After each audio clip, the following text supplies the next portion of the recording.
I think that this was a bizarre interview.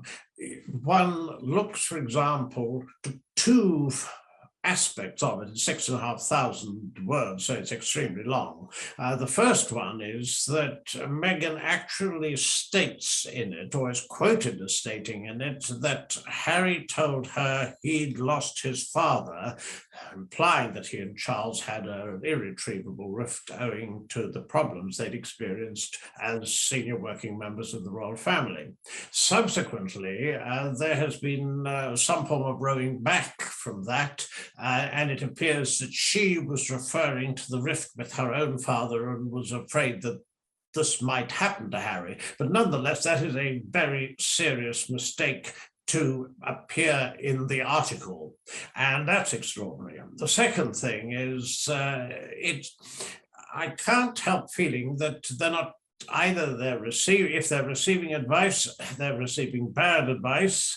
But alternatively, it would appear to me a lot of this is, or seems to be, Meghan's thought processes in action. I mean, it is an extraordinary thing to say that a supporter, this was apparently a member of the cast of The Lion King who was from South Africa, telling her that when she married into the royal family, there was dancing in the streets, much as there was when Nelson Mandela was released from prison. Now, that may or may not have happened, but it's the last thing that you include in an interview and expect to be taken seriously.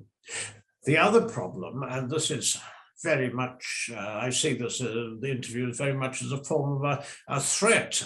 If you read this interview, there's one particular part of it that is highly significant. Meghan says that she hasn't signed anything and therefore can say what she likes. And also she says that she's a part of a healing process. The healing process doesn't seem to involve ceasing sniping or criticizing the royal family. On the contrary, I see this as a threat which I think will greatly worry the palace, because where are the barriers here? Harry is supposed to be launching a memoir at some point in the coming months, so this seems very likely to me. I'd hoped that there would be some form of reconciliation. I thought a memoir was ridiculous at this particular time, and certainly the only reason it would appear in the Queen's Platinum Jubilee year was for commercial purposes.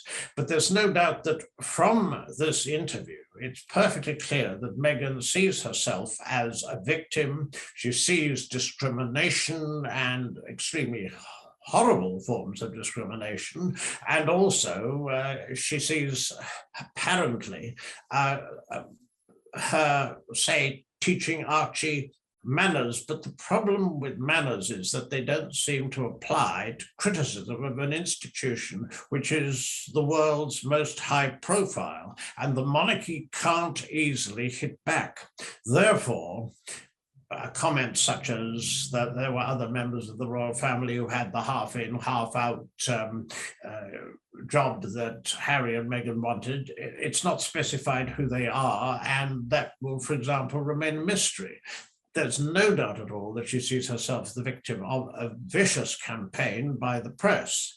But nonetheless, the facts clearly seem to me to be that we must ask ourselves why Meghan and Harry, after this interview particularly, are coming to Britain in early September for two charitable events. And are they trying to set themselves up as some sort of alternative royal family? I always thought the idea was ridiculous. Now, I think that they're sufficiently unpredictable for me to wonder.